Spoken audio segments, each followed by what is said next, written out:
देखें, आज का जो हमारा टॉपिक है ना वो है कैलकुलेशन ऑफ पार्शियल प्रेशर। हमने ना पार्शियल प्रेशर कैलकुलेट करना है। क्या करना है?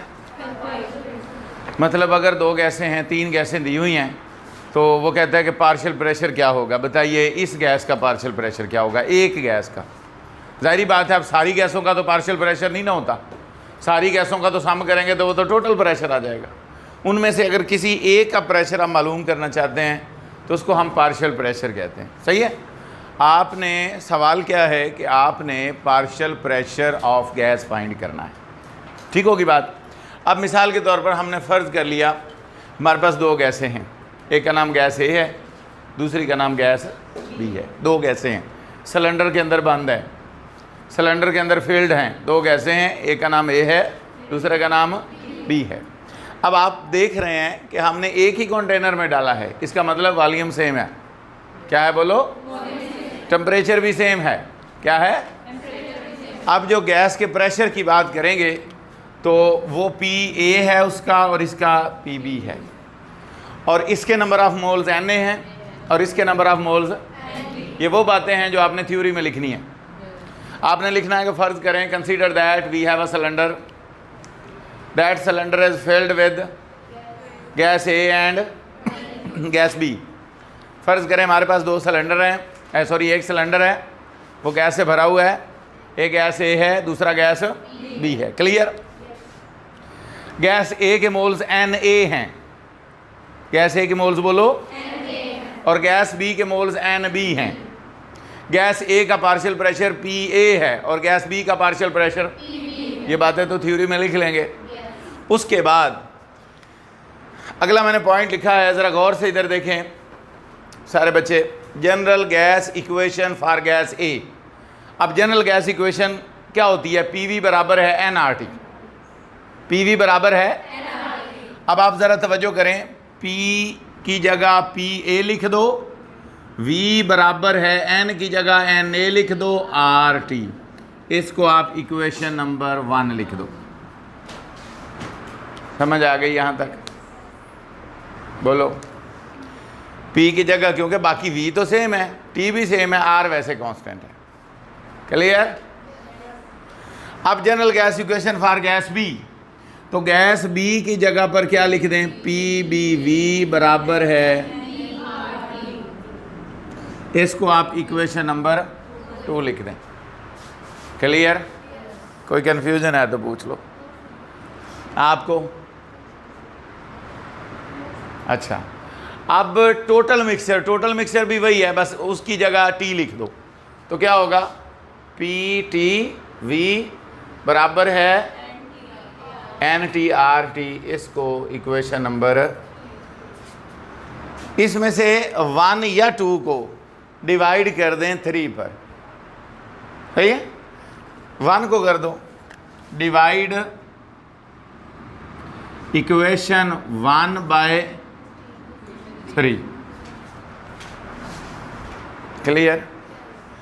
अब जब आप डिवाइड करोगे तो ज़रा तवज्जो करें, इधर देखें, फ़िलहाल अपनी बुक्स पे ना ध्यान करें, इधर देखें बस। P A V divided by P T बराबर है n A R T divided by. Clear? देखें, पी ए वी ऊपर आ गया, उसका पी टी वी नीचे आ गया, क्योंकि उसको डिवाइड करना ना। अब इसका एन ए आर टी ऊपर आ गया और उसका एन टी आर टी नीचे आ गया। क्लियर? ये वाला इससे कैंसिल हो जाएगा, वी भी कैंसिल हो जाएगा, शाबाश। इधर बचेगा पी ए पी टी बराबर है एन टी, शाबाश। क्लियर? अब जो एन ए है वो number of moles of A, gas A हैं, ए के मोल हैं, और एन टी क्या है? टोटल मोल हैं। एन टी क्या है? अब यहाँ पर याद रख लें, अगर किसी भी एक कंपोनेंट के मोल लेकर उनको टोटल मोल पर डिवाइड कर दिया जाए तो उसको मोल फ्रैक्शन कहा जाता है। मसलन फ़र्ज़ करें एक मिक्सचर के अंदर 10 गैसें हैं, 10, उनमें से किसी भी ए के मोल लेकर उनको डिवाइड कर दिया जाए by total mole. Total mole 10 के मोल पर डिवाइड कर दिया जाए तो वो क्या कहलाएगी? Mole fraction.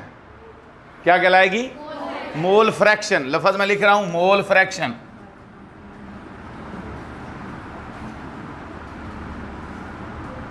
Mole fraction, number of moles of one component, number of moles of divided by the total moles of the mixture is called mole fraction. अब मोल फ्रैक्शन ए के मोल को डिवाइड कर रहे हो तो ये ए की मोल फ्रैक्शन होगी। ये किसकी मोल फ्रैक्शन होगी? ए की। क्लियर यहां तक? अगर हम किसी के भी मोल्स लेकर उसको क्या करें, बोलिए, टोटल मोल पर डिवाइड कर दे, किसी एक मोल को लेकर यानी एक एक मोल लेकर टोटल मोल पर डिवाइड कर दें तो इसको हम मोल फ्रैक्शन कहते हैं। और मोल फ्रैक्शन को एक्स से जाहिर किया जाता है। X, capital x. किससे जाहिर किया जाता है? Capital x. अब यहाँ डेफिनेशन में लिख देता हूँ ताकि आपको कंफ्यूजन ना हो। Moles of one component divided by total moles of mixture, total moles of mixture is called mole fraction।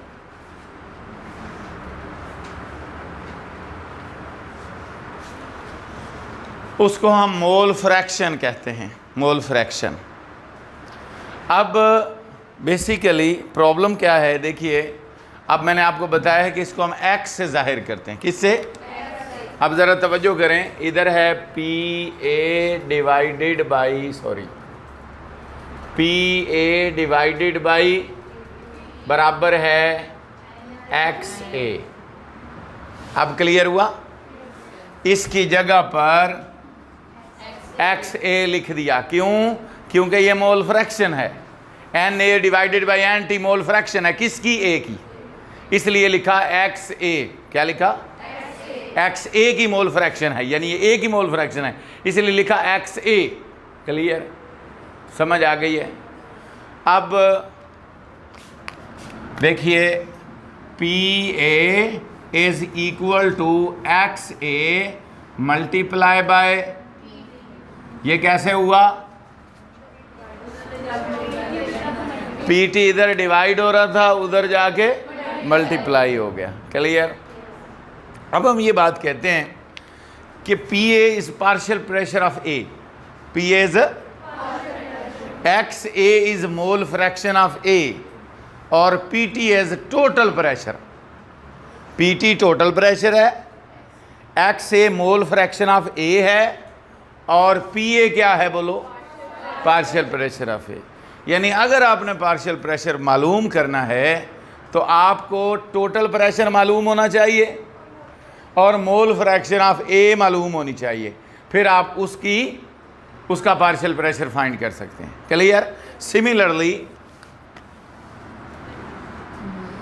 अगर ये बात हम किसकी कर रहे हैं? ए की, तो बी के लिए भी क्या होगा बोलिए?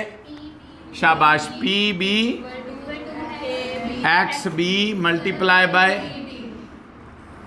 ये लीजिए, कोई भी गैस सिलेक्ट कर लें, सेम क्राइटेरिया होगा।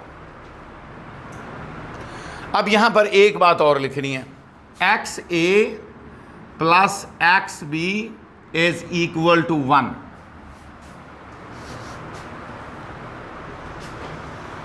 इसका क्या मतलब है? इसका मतलब यह है कि फ़र्ज़ करें जितने भी कंपोनेंट आप ले रहे हैं मिक्सचर के अंदर, 2, 3, 4, उन तमाम की मोल फ्रैक्शन को जमा करें तो जवाब 1 होगा। क्लियर? मेरी बात समझ में आ गई है? दोबारा सुन लें।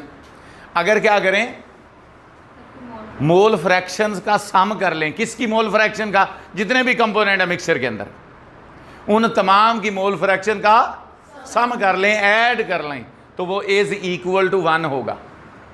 Is equal to 1। क्लियर होगी बात? अब 1 क्यों होगा? वो मैं आगे चलकर बताता हूँ, जस्टिफाई भी करेंगे। अभी सिर्फ बात इतनी याद रख लें, अगर ये एक दोनों का मोल फ्रैक्शन का सम 1 के बराबर है तो एक का आंसर क्या होगा बोलो? लेस देन 1 होगा। 0.5 हो सकता है, 0.9 हो सकता है, 0.1 हो सकता है, कुछ भी हो सकता है, लेकिन 1 तो नहीं ना हो सकता। अगर 1 हो तो फिर दूसरे का जवाब तो 0 होना चाहिए, 0 तो नहीं हो सकता। इसका मतलब 0 नहीं हो सकता तो इसका जवाब 1 नहीं हो सकता। तो दोनों का जवाब क्या होगा बोलो? Less than 1। क्या होगा? Less than 1। सो एक्स ए लेस देन 1 या एक्स बी भी क्या होगा? लेस देन 1 होगा। किसकी एग्जाम्पल देखो, मैं आपको सीधी सीधी बात कर रहा हूं कि दो चीज़ें मिलाओ तो जवाब है 1, दो चीज़ों को जमा करो तो जवाब है 1। तो एक का जवाब जो है वो जाहिर बात है 1 से छोटा ही होगा। उन दोनों को जो मिला रहे हो, फ़र्ज़ करें आप 50 रुपये मिलाकर 100 रुपया कर रहे हैं, टोटल 100 रुपया है, तो इसका मतलब एक 50 है दूसरा 50 होगा, एक 60 है दूसरा 40 होगा। दोनों तो 100 नहीं ना हो सकते, ये ना दोनों 70 और 80 हो सकते हैं, क्योंकि जवाब तो कांस्टेंट है, जवाब है 1। इसका मतलब ये 0 नहीं हो सकता। अगर ये 0 नहीं हो सकता तो ये 1 नहीं हो सकता, ये 0 नहीं हो सकता, अगर ये 0 नहीं हो सकता तो वो, तो दोनों का जवाब 1 से छोटा होगा, क्योंकि दोनों को जमा करके ऐड करके जवाब 1 हो रहा है। तो एक का जवाब अल्टीमेटली लेस देन 1 होगा। क्लियर? अब देखिए मिसाल के तौर पर अब इसकी बात कर लें। सिलेबस में ये बात नहीं है, आपने अगर ये क्वेश्चन आता है तो आपने यहीं तक लिखना है, ठीक है? सवाल क्या आएगा? कैलकुलेट या derive the formula for calculation of partial pressure of gas. Long question आता है ये। Derive the formula for the calculation of partial pressure of gas. आपने थ्योरी लिखनी है, फिगर बना दें, फ़र्ज़ कर लें, ये सारी बातें लिखते लिखते मोल फ्रैक्शन की डेफिनेशन भी लिख दें। ये सारा लिखने के बाद यहाँ पे आके यहाँ पे ख़त्म कर देंगे। क्लियर? अब हम देख लेते हैं कि ये 1 के बराबर क्यों था। मैंने आपको बताया है कि sum of all the mole fractions of the components is equal to 1। अब 1 क्यों है, ज़रा इधर तवज्जो करो। X A plus X B, सही है? एक्स ए किसके बराबर है? एन ए डिवाइडेड बाई, और ये किसके बराबर है?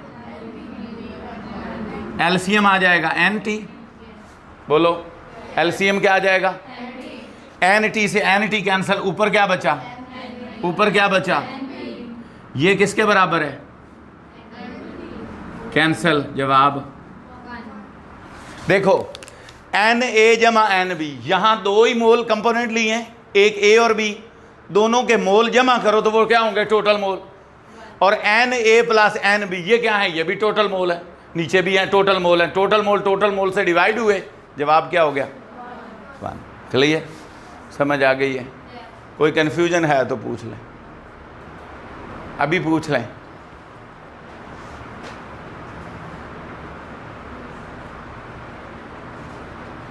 क्लियर है?